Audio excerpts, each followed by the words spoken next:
Hi, so I want to talk a little bit about market segmentation. So what we want to consider first of all when we talk about segmentation is that companies or brands are going to look at the wider market and they're going to take the wider population and break that population down into distinct segments. Okay, so basically what you're saying is that you're going to break the wider population down into clusters of consumers who have similar tastes and preferences. And so why is segmentation so important, and why is effective segmentation critical to a company's success? The more effective a company is with segmentation, the more likely it is that the company is going to develop offerings and a marketing mix that truly speaks to the needs of the customer, right? So one of the critical points is that when we think about product, price, place, and promotion, segmentation allows a company to develop product, price, place, and promotion characteristics with the specific consumer in mind. So again, you're taking a wider population, you're breaking it down into distinct clusters of consumers who have similar tastes and preferences. The more effective a company or brand is with segmentation, the more effective their marketing mix will be, right? So if we think about a market segment is a particular group of consumers who are going to respond to marketing messages in a similar fashion. So again, a marketing segment is a group of consumers who corporations or brands believe will respond to marketing messages in a similar manner, right? So again, companies must consider how to differentiate their offerings from their competitors, right? And so when we talk about differentiation, we first want to consider the whole idea of a competitive advantage. So a company is going to look at what a consumer values, and then they're going to try to link those values to their particular offerings or products. And most importantly, they want to try to create a competitive advantage. So if we think about like Nike, versus Under Armour, maybe versus Reebok, Adidas, or some of the other athletic brands, we know that if we think about what consumers value, probably first and foremost, consumers value quality. So we know that Nike has used that to their advantage and has basically used that to develop their competitive advantage, right? If we look at maybe Reebok in the past has tried to appeal to the fact that consumers value fashionable products. Or if we think about maybe Adidas, consumers value individuality.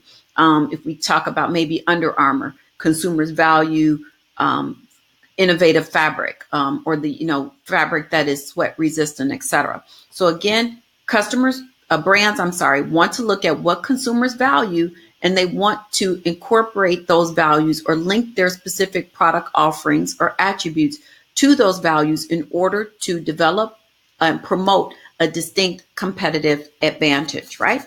And so when we talk about this idea of a competitive advantage, it leads us to the concept of positioning or positioning statement. So a positioning statement basically refers to the place that the brand occupies in the consumer's mind. So again, positioning statement or positioning refers to the place that the brand occupies in the consumer's mind. So when we talk about positioning, we want to make sure that the company's position is clear and distinctive. Again, the positioning should be clear and distinctive in order to differentiate the brand from competitors, okay? So your position should be clear and distinct in order to distinguish your brand from your competitors. So if we look at Nike, Under Armour, Reebok, maybe Adidas, each one of those companies has a distinct or should have a distinct positioning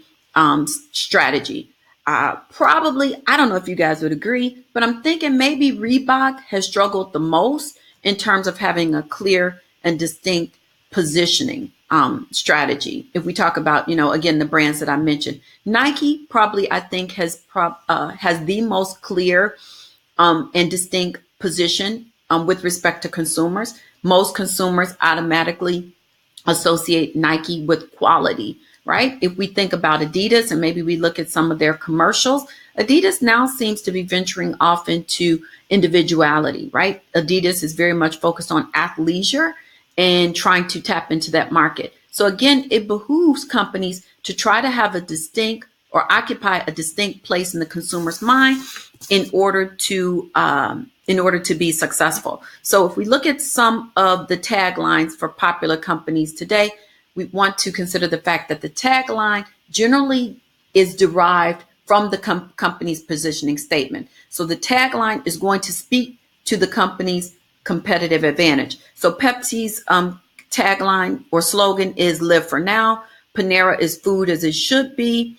BMW promises sheer driving pleasure. So again, each one of those taglines connects right back to the company's competitive advantage. So again, to wrap up, effective positioning begins with differentiation. The companies must decide what's important to their current group of consumers.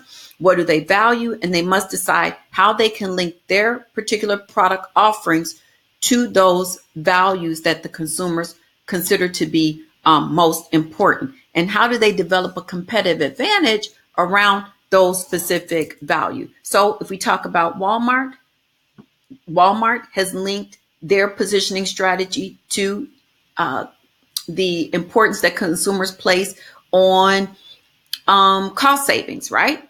And so Walmart promises over and over again in their commercials that they save you money, right? Or the brand saves you money. We know that Target has linked, or their positioning strategy is based on style, design, quality products, etc. And Target promises that or promotes those ideas in their advertisements, etc. Again, with the idea of positioning, companies want to look at what customers consider to be important, what consumers value. They want to link their products, their attributes to those particular values in order to develop a competitive advantage, which will differentiate their brand from their current customers.